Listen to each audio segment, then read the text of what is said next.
This belongs in the trash, not at a billionaire's birthday!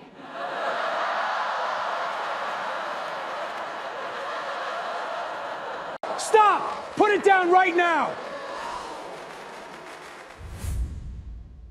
More than 300 guests filled the marble ballroom that night, dressed in silk and diamonds, sipping champagne beneath crystal chandeliers that threw golden light across the room. Laughter rippled through the crowd when a black housekeeper stepped onto the small stage near the orchestra, carrying a worn paper box wrapped in a faded silver ribbon. Heads turned, whispers spread. The fiancé of the billionaire host snatched the box from her hands before she could even speak, tore off the ribbon in front of the entire audience, and announced with a smirk that this was surely the cheapest gift that had ever entered this mansion. The room erupted into laughter, but seconds later, the billionaire's eyes fell on what sat inside that box, and his face went pale as ash. Without a single word of explanation, he dropped to his knees in front of the housekeeper, and the entire party fell into a silence so complete that someone's champagne glass shattering on the floor sounded like a gunshot. The evening had begun like every other grand celebration thrown inside that estate, glittering and rehearsed down to the smallest detail. It was the 60th birthday of Richard Ashford, a man whose name appeared on skyscrapers, hospitals, and business magazines across the country. His mansion sat on 11 acres outside the city, a palace of white stone and glass that had been featured in half a dozen architectural magazines. Guests that evening included senators, tech founders, film producers, and members of the press, all gathered beneath a banner that read 60 years of vision. Waiters moved between tables, balancing silver trays of lobster and truffle canapes, while a live orchestra played something slow and elegant near the grand staircase. Everyone in that room had come to be seen, to network, to remind Richard Ashford that they mattered in his world. Among the staff, quietly moving through the crowd, was a woman named Evelyn Carter, 61 years old, with silver-streaked hair pulled back into a neat bun and hands that had spent 28 years polishing silverware, folding linens, and comforting a household that rarely looked her in the eye. She had joined the Ashford estate long before Richard became the man the newspapers called a visionary, back when the house was smaller and quieter and far less certain of its future. Evelyn had raised no children of her own in that mansion, yet she had wiped tears from staff members during hard nights, covered shifts for co-workers whose families needed them, and never once asked for recognition.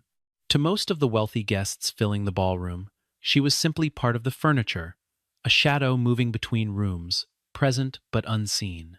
The mansion itself seemed designed to remind every visitor of the distance between those who served and those who were served, with staff quarters tucked discreetly behind hidden doors and service corridors running invisibly beneath the grand public rooms. Evelyn had walked those hidden corridors thousands of times over her 28 years, memorizing every creaking floorboard and every shortcut between the kitchen and the upstairs bedrooms, long before most of tonight's guests had ever heard the Ashford name. She had watched 3 different fiancés come and go through those same grand doors over the decades, each one younger than the last, each one certain that this time the engagement would finally reach the altar. Standing beside Richard that night was his fiancée, Vanessa Miller, 29 years old, stunning in a floor-length emerald gown, with a smile that could charm a room and a temper that could freeze it. She had entered Richard's life barely 18 months earlier, introduced through a mutual business contact at a charity gala, and within a year she wore a ring worth more than most people's homes. Vanessa treated household staff the way some people treated furniture, useful, replaceable, and beneath conversation. She had already fired 2 maids that year for offenses as small as folding a napkin incorrectly. Tonight, dressed in emerald silk with diamonds at her throat, she intended for every guest to remember exactly who would soon be mistress of this house. Evelyn had spent the better part of 2 weeks preparing something small for Richard's birthday, something she carried now with trembling care across the ballroom floor. It was an old paper box, its corners soft with age, tied with a ribbon that had once been bright silver, but had faded to the color of dust. She had debated all week whether to bring it at all, worried it might seem foolish beside the crystal sculptures and imported watches other guests had brought as gifts. Still, something told her Richard needed to see what was inside that box, more than he needed anything wrapped in gold paper. As she made her way toward the small stage where gifts were being presented, several guests turned to stare, and a ripple of quiet laughter followed her like a shadow. Vanessa noticed the box immediately, her eyes narrowing as she took in the shabby wrapping paper against the backdrop of marble floors and imported flowers. She stepped forward before Evelyn could reach the stage, blocking her path with a bright, cruel smile plastered across her face, loud enough for the nearest tables to hear every word. She asked, almost gasping in mock surprise, whether the housekeeper truly intended to present a gift to a man worth billions of dollars. The words landed exactly where Vanessa intended, and a wave of chuckles spread from table to table like a rehearsed performance. Evelyn's grip on the box tightened, her knuckles pale, but her expression remained calm, steady, unreadable, the same expression she had worn through 28 years of quiet servitude. Vanessa did not wait for permission. She reached out and pulled the box from Evelyn's hands, holding it high above her head like a trophy for the entire ballroom to witness. Turning toward the crowd with theatrical flair, she announced that everyone deserved to see what kind of gift a housekeeper could possibly afford for a man who owned 3 private jets and a yacht docked in Monaco. Several guests leaned forward in their seats, phones lowered, drinks paused midair, hungry for the spectacle unfolding before them. Richard, seated near the head table beside 2 business partners, glanced up mildly annoyed at the interruption to his evening, unaware yet of what was about to unfold on that small stage. Vanessa tore into the wrapping with theatrical impatience, the paper falling away in strips onto the polished floor. She speculated loudly that inside they would probably find a coupon booklet, or perhaps a homemade candle, something purchased from a discount store down the road. A ripple of laughter answered her, cruel and eager, the kind of laughter that thrives when someone powerless is being made small for entertainment. She peeled back the final layer of tissue paper, and her painted smile faltered for just a moment, as her eyes landed on what lay nestled inside. Sitting in the box was an old pocket watch, its silver casing scratched and dulled by decades of handling, and beside it, a folded letter yellowed with age. Vanessa lifted the watch between 2 fingers, as though it might be contaminated, turning it over with visible disgust before holding it up for the crowd to inspect. She declared, voice dripping with condescension, that this was nothing but garbage, a broken trinket, not even worth the ribbon that had wrapped it. The crowd's laughter grew louder now, some guests actually applauding her mockery as though she had delivered a punchline rather than humiliated a woman twice her age. Vanessa raised her arm as if to fling the watch and letter into the nearest trash bin positioned near the stage exit, her lips curling with satisfaction at the reaction she had provoked. And it was in that exact moment, as her wrist began its careless arc through the air, that Richard Ashford's voice tore through the ballroom, like thunder splitting open a quiet sky. "Stop!" he shouted, the single word echoing off marble columns and crystal chandeliers with a force that silenced 300 conversations instantly. Every head turned toward him, as he rose from his chair so quickly it toppled backward onto the floor, the sound sharp and jarring in the sudden quiet. Guests who had been laughing moments earlier now sat frozen, sensing something had shifted in the air, something none of them yet understood. Richard crossed the ballroom floor in long, urgent strides, weaving between tables and startled guests, his eyes locked entirely on the object trembling in Vanessa's outstretched hand. When he reached the stage, he did not look at his fiancée at all. His gaze belonged only to that scratched silver watch. He took the watch from her hand with a gentleness that seemed almost impossible for a man of his size and stature, cradling it in his palms as though it were made of glass rather than tarnished metal. His hands began to shake, visibly, uncontrollably, the same hands that had signed contracts worth hundreds of millions of dollars without a flicker of hesitation. He turned the watch over slowly, running his thumb across an engraving worn nearly smooth by decades of touch, his breath catching audibly in his throat. Several guests near the front exchanged confused glances, whispering questions to one another that nobody could yet answer. Richard Ashford, a man famous for never showing weakness in public, stood on that stage with tears gathering in his eyes over an object that, moments earlier, had been called garbage.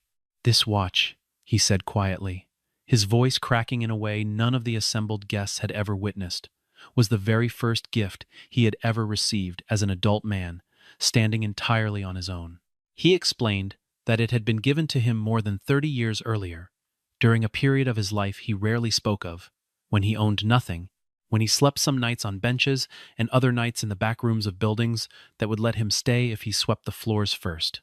He had believed, until this exact moment, that the watch had been lost forever, along with everything else from that chapter of his life he had tried so hard to leave behind.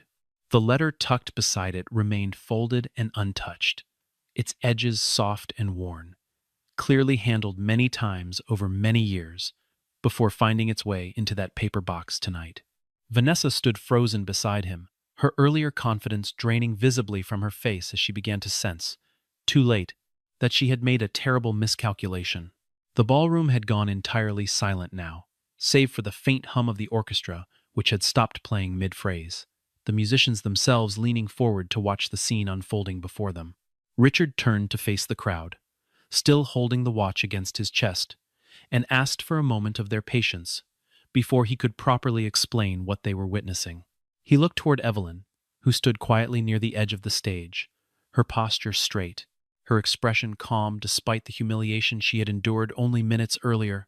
Something passed between them, in that look, decades of unspoken history, compressed into a single glance that most of the guests could not begin to interpret. Whatever confusion lingered in the room, one thing had become unmistakably clear to everyone present. This was no ordinary gift, and Evelyn Carter was no ordinary housekeeper. Before he spoke another word, Richard asked the orchestra to remain silent and instructed the waitstaff to pause service entirely, wanting nothing to distract from what he was about to share with the people gathered in his home. He glanced once more at the watch resting in his palm, as though drawing courage from its familiar weight after 30 years of separation. Several guests near the front noticed his jaw tighten, the same expression he wore in boardrooms moments before, announcing decisions that would shift entire industries. Tonight, however, there was no strategy behind his hesitation, only the raw difficulty of admitting, in front of senators and film producers and old business rivals, that he had once been a man with nothing at all. He drew a long breath, steadied his hands against the podium someone had quickly wheeled toward him, and began. Richard asked everyone to sit, his voice steadier now, though still thick with emotion, and he began to speak of a winter more than 30 years in his past. Before the towers bearing his name, before the private jets and magazine covers, he had been a young man named Richard, barely 26 years old, who had built and lost an entire business in the span of 18 catastrophic months.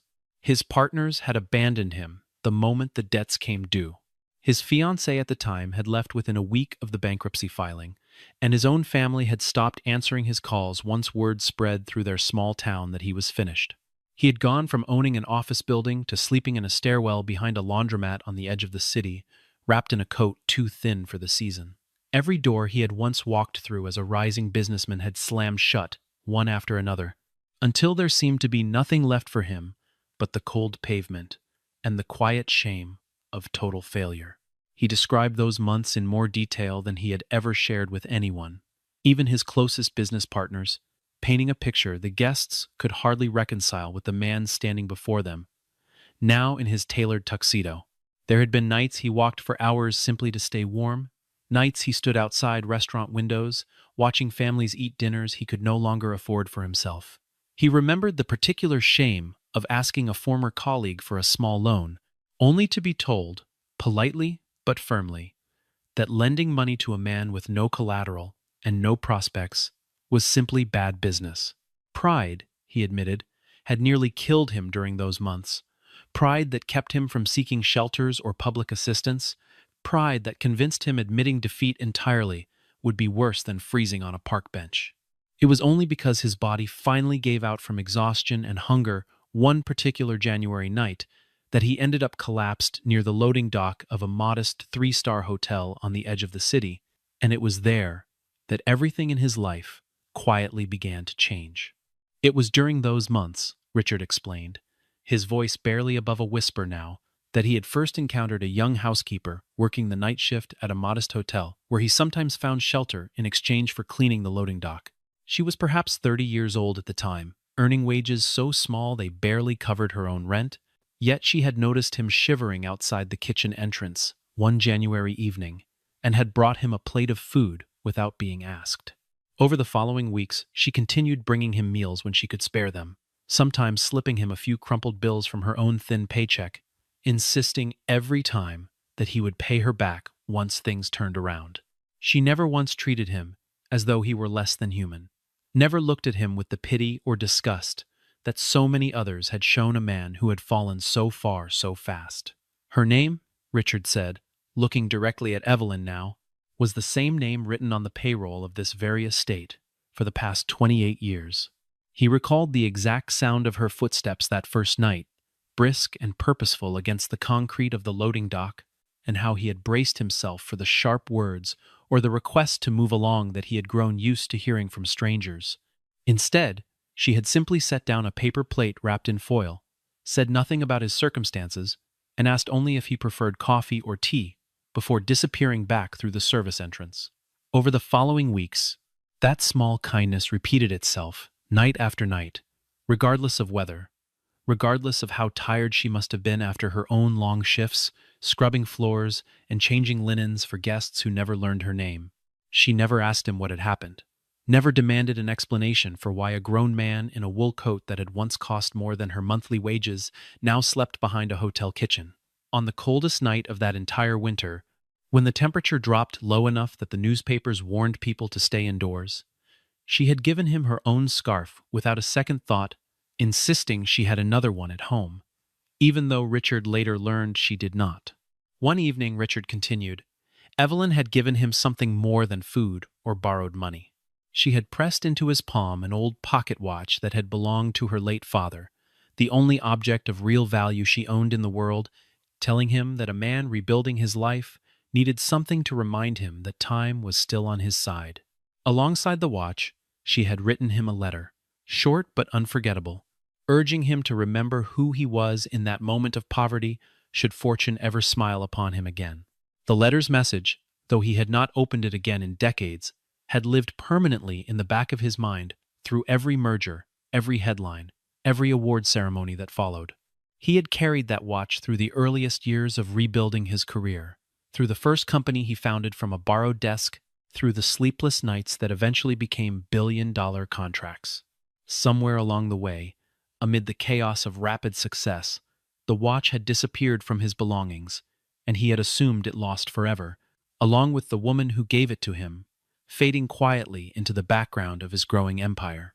Several guests who had laughed loudest during the earlier humiliation now found themselves unable to meet Evelyn's eyes, suddenly aware of how quickly cruelty had come to them without a moment of hesitation. A prominent businessman near the front table, who had chuckled openly when Vanessa first mocked the paper box, now sat with his hands folded tightly in his lap, staring at the floor as though searching for somewhere to hide his shame. The orchestra members, still frozen mid-note from earlier, exchanged glances with one another, none of them quite certain whether to resume playing or wait for some signal that the evening's true drama had concluded. A murmur spread through the crowd as guests began to reconsider everything they had witnessed only minutes earlier. The mockery, the laughter, the careless cruelty toward a woman who had apparently once saved this man's life. Vanessa, however, was not ready to concede the moment so easily, and she stepped forward with a forced laugh, attempting to salvage what remained of her composure in front of 300 witnesses.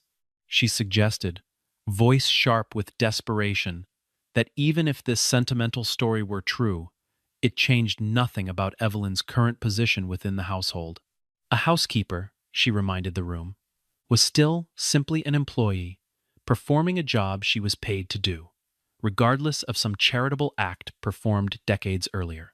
Several guests exchanged uncomfortable glances, sensing the ugliness in her words, even as a few others nodded along, unwilling yet to abandon their prior assumptions about class and worth. Richard's expression hardened as he turned to face his fiancée directly, something cold settling behind his eyes that silenced whatever she had intended to say next. He reminded her, calmly but firmly, that Evelyn had given him everything she possessed during a time when he had absolutely nothing to offer in return. No promise of repayment, no guarantee he would ever amount to anything again. That single act of generosity, offered without any expectation of reward, was fundamentally different from any transaction built on salary or contract, and Vanessa's attempt to reduce it to mere employment revealed something troubling about her own character. The room grew tense as guests realized they were witnessing more than a sentimental reunion. They were witnessing the unraveling of an engagement in real time. Vanessa opened her mouth to respond, then closed it again, apparently recognizing that further argument would only deepen the hole she had already dug for herself. Richard turned away from her and addressed his household manager standing near the edge of the ballroom, his voice carrying clearly across the silent room. "Bring the safe from the private study," he instructed, specifically the third one, the one few people in this household even knew existed. The household manager nodded and disappeared quickly through a side door, returning several minutes later with 2 security personnel wheeling in a modest black safe on a small cart. Guests watched with growing fascination as Richard knelt before the safe and entered a combination from memory, his hands still slightly unsteady from the emotion of the evening. Inside sat a collection of documents, sealed envelopes, and a single photograph that had clearly been kept safe for many years without disturbance. Richard lifted a thick envelope from the safe and held it up for the room to see, his expression suggesting that whatever it contained mattered more to him than anything else in that entire mansion. He explained that 20 years earlier, at a point when his empire was still young and his mortality felt suddenly very real after a serious health scare, he had drafted a private addendum to his estate planning documents. In it, he had specified that should anything happen to him, a significant portion of his personal fortune, separate entirely from the business holdings, would be designated for one person alone. He explained that the health scare in question had involved a minor cardiac episode during a business trip abroad, one he had kept almost entirely private at the time, fearing that any hint of physical weakness might spook investors and partners who depended on his image of invincibility. Lying alone in a foreign hospital room, uncertain for several hours whether he would even survive the night, he had thought not of his companies or his properties, but of the woman who had once given him everything she owned when he had nothing to offer in return. Upon recovering and returning home, he had immediately summoned his attorneys and insisted on drafting the addendum that very week, unwilling to risk leaving this particular debt unpaid should fate intervene again without warning. He opened the envelope slowly, unfolding the legal document inside, and began reading aloud the exact language he had written 2 decades prior. Should Richard Ashford pass away or become incapacitated, the document stated clearly, the largest individual bequest from his personal estate, excluding corporate assets, would go directly to Evelyn Carter, in recognition of a debt that could never truly be repaid in monetary terms. Gasps rippled through the ballroom, guests turning to one another in disbelief, several reaching for their phones before catching themselves under the weight of the moment. Vanessa's face had drained of all color by this point, her earlier confidence replaced entirely by something closer to panic as she realized the full implications of what had just been revealed. She had spent months, unbeknownst to most in the room, quietly working to consolidate her position within Richard's financial world, and this revelation threatened everything she had been building in private. Several guests noticed her sudden silence, the way her hands had begun to tremble slightly, as she gripped the stem of her champagne glass far too tightly. Whispers spread rapidly through the crowd now, no longer about the sentimental reunion between Richard and Evelyn, but about what exactly Vanessa had known and when she had known it. The elegant emerald gown that had commanded the room's attention only an hour earlier now seemed to shrink around her, as though the fabric itself sensed the shift in power taking place before everyone's eyes. It was at this moment that a man in a dark gray suit stepped forward from near the back of the ballroom, someone few guests recognized, but who clearly held Richard's attention immediately. He introduced himself as Thomas Whitfield, an attorney who had been quietly retained several weeks earlier by Richard's personal legal team to review certain financial irregularities that had come to light. With Richard's permission, granted through a single nod, The attorney explained that his investigation had uncovered troubling modifications made to the prenuptial agreement, currently awaiting signatures. Clauses had been altered, quietly and without proper disclosure, that would have granted Vanessa significantly greater control over joint assets than originally negotiated, particularly concerning the charitable foundation Richard had spent years building. The attorney had brought printed copies of email correspondence, displayed now on a large screen normally used for slideshow presentations honoring Richard's business achievements throughout the evening. The emails, projected in stark black text against the white screen, revealed months of communication between Vanessa and a financial advisor discussing strategies to redirect funds from Richard's charitable foundation into private accounts under her control. One particularly damning message outlined a plan to pressure Richard into liquidating a significant portion of the foundation's endowment under the guise of consolidating assets before the wedding. Guests read the words in stunned silence. The same crowd that had laughed alongside Vanessa only minutes earlier, now staring at her with expressions ranging from disbelief to open contempt. She attempted to explain, her voice rising in pitch and desperation, insisting the messages had been taken entirely out of context, that she had only been protecting their shared future together. Nobody in that ballroom appeared willing to accept her explanation any longer, the momentum of public opinion having shifted so completely against her in the span of a single devastating hour. Vanessa's own mother, seated at a table near the back with several of her daughter's college friends, rose quietly and slipped toward the exit before the attorney had even finished presenting his final piece of evidence, unwilling to remain for whatever came next. A few of Vanessa's closest friends whispered urgently among themselves, some defending her under their breath, others already distancing themselves from a friendship that suddenly felt like a liability. The household staff, who had spent months quietly observing Vanessa's treatment of everyone beneath her, stood near the kitchen entrance, watching the unraveling with expressions that mixed vindication with genuine sorrow for how far things had fallen in front of so many witnesses. Throughout this entire unraveling, Evelyn Carter had remained standing quietly near the edge of the stage, her expression composed, showing no trace of triumph or vindication, despite everything unfolding in her favor. When the room finally quieted enough for her voice to be heard, she stepped forward and asked simply if she might say a few words, her tone as humble as it had been throughout the entire evening. Richard nodded immediately, gesturing for her to take whatever space and time she needed, and the entire ballroom turned its attention toward the woman it had mocked barely an hour before.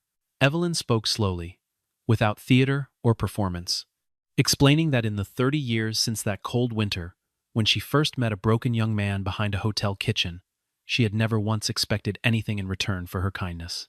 She had not given him food and money and her father's watch because she hoped for future wealth, but simply because she believed, even then, that every person deserved basic dignity, regardless of their circumstances.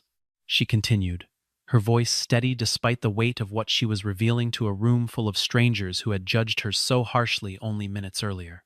In the years since Richard's fortune had grown beyond anything either of them could have imagined that winter, she had never asked him for money, property, or shares in any of his companies. What she had hoped for, quietly and privately, was simply that success would not hollow him out the way it had hollowed out so many others. She had watched pass through the doors of wealthy households over the decades.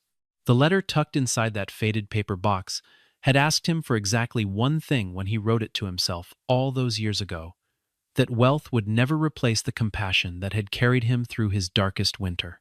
Hearing her speak those words, several guests around the ballroom began quietly wiping tears from their eyes, the earlier laughter of the evening now feeling like a distant and shameful memory. Richard listened to every word without interruption, his own eyes glistening with emotion he no longer bothered to hide from the crowd of businessmen and socialites surrounding him. When Evelyn finished speaking, he turned toward Vanessa one final time, his expression no longer angry, but simply resolved, the look of a man who had finally seen clearly what he should have recognized months earlier. He announced, calmly and without theatrical flourish, that their engagement was over effective immediately, and that he would appreciate her gathering her belongings and leaving the estate before the evening concluded. Vanessa's protests, when they came, sounded thin and unconvincing against the weight of everything the room had just witnessed, and eventually she fell silent, gathering what remained of her dignity as she moved toward the ballroom exit. Two security staff members quietly escorted her out, and the massive front doors of the mansion closed behind her with a sound that felt, to everyone present, like the closing of an entirely different chapter in Richard Ashford's life. With Vanessa gone, Richard turned back toward his assembled guests, drawing a steadying breath before addressing the room one final time that evening. He announced that he intended to establish two new charitable initiatives, effective immediately, funded through his personal fortune rather than the corporate foundation that had nearly been compromised. The first would be a scholarship program supporting the children of hospitality and domestic workers across the country, individuals whose labor so often went unseen despite holding entire households and businesses together. The second would be a support fund specifically designed to assist service workers facing financial hardship, medical emergencies, or housing instability, the very kind of support that had once saved his own life during his darkest winter. Both funds, he announced, his voice thick with emotion, would carry the name Carter, in permanent recognition of the woman who had taught him what true generosity actually looked like. The ballroom rose to its feet almost as one body, applause thundering through the space, with a warmth entirely different from the polite golf clap that typically followed his business announcements. In the weeks that followed that unforgettable evening, word of what had happened at the Ashford estate spread quickly through certain circles, though Richard made no effort to publicize the details beyond what guests themselves chose to share. The household itself underwent a transformation that went far beyond any single policy announcement made that night at the party. Staff members who had previously worked long hours for modest wages found their compensation adjusted upward, along with new provisions for healthcare coverage and paid time off that many had never received throughout their years of service. Richard personally reviewed every staff contract within the estate, ensuring that the kind of casual disrespect Vanessa had displayed toward Evelyn would never again go unchallenged within these walls. Several younger staff members, inspired by watching Evelyn's quiet dignity finally receive its due recognition, began pursuing evening classes and certifications that Richard's new education fund made possible for the first time in their working lives.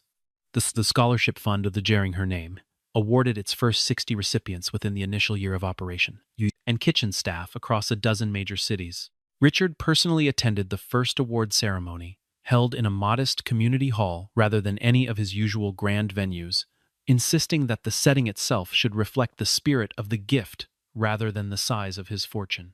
Several recipients spoke that afternoon about mothers and fathers who had worked double shifts for decades without ever imagining their children might attend university without crushing debt weighing on their futures.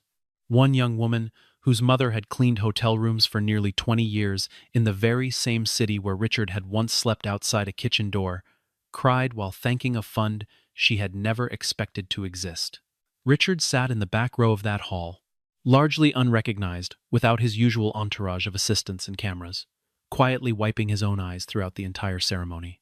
Evelyn herself continued working at the estate, declining Richard's repeated offers to retire comfortably on whatever settlement she wished to name. She explained, when he pressed her gently on the matter one quiet afternoon in the garden, that the work itself had never been the burden others assumed it to be, and that leaving now would feel like abandoning a home she had helped build brick by brick over 3 decades. What had changed, however, was unmistakable to anyone who visited the estate in the months following that birthday party. No longer did anyone refer to her using the dismissive language that had once been common among certain guests and even some family members.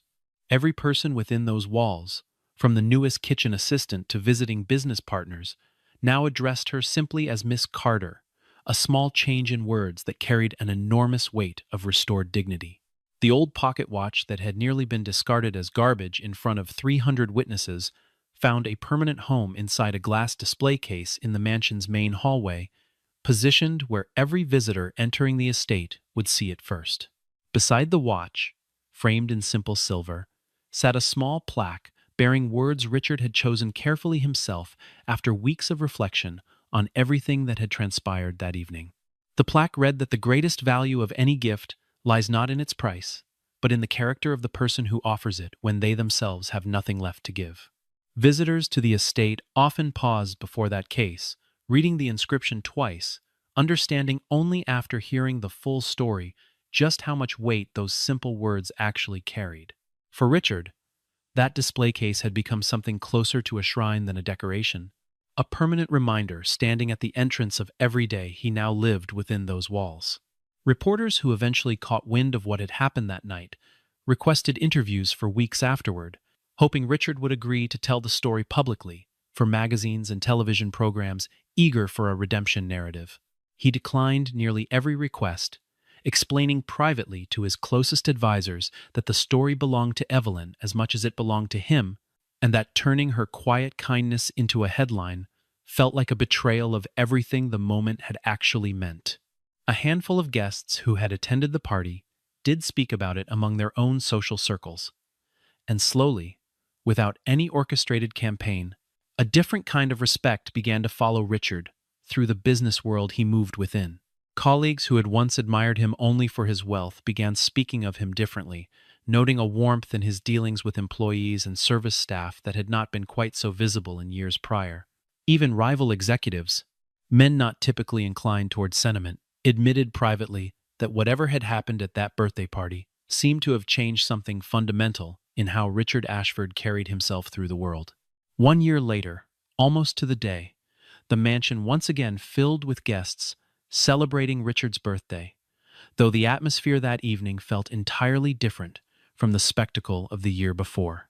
Fewer socialites attended this time, replaced instead by educators, former staff members, and representatives from the scholarship and support funds bearing the Carter name. Richard stood before the gathered crowd, holding a glass of champagne, his eyes finding Evelyn standing quietly near the back of the room among the other longtime household staff. He raised his glass toward her, and the entire room fell silent, sensing that whatever he was about to say carried more weight than any toast he had given in his 61 years of life. "The day I truly became a wealthy man," he said, his voice steady and clear across the hushed ballroom, "was not the day my bank account crossed its first $1 billion. It was the day a poor woman, who owned almost nothing in this world, chose to share everything she had with a stranger sleeping outside her kitchen door." The entire room rose to its feet in applause that lasted far longer than politeness required, guests turning toward Evelyn with genuine warmth, rather than the curious pity that had marked her presence at gatherings in years past. Younger members of the staff, some of whom had only joined the household in the months following that infamous party, often asked to hear the story of the watch from anyone willing to tell it, treating it almost like a piece of family folklore passed down through the corridors of the estate. Evelyn herself rarely spoke of that evening, unprompted, preferring instead to let her actions in the present speak for whatever history existed between herself and the man she had once fed behind a hotel kitchen.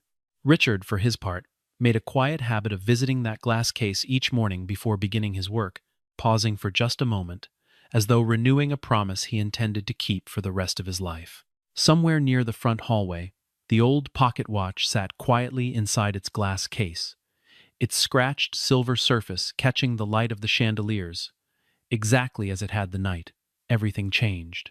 That small, damaged object, once nearly thrown away as worthless garbage in front of hundreds of witnesses, had become the truest symbol within that entire mansion of what actually held lasting value. Long after the champagne glasses were cleared and the guests had returned to their own homes and their own lives, that watch remained, ticking quietly inside its glass case, a permanent reminder that gratitude and human dignity would always outweigh every fortune ever built. And somewhere within those walls, a woman who had spent nearly 3 decades unseen finally walked through rooms where every single person, without exception, knew exactly who she was and exactly what she had given.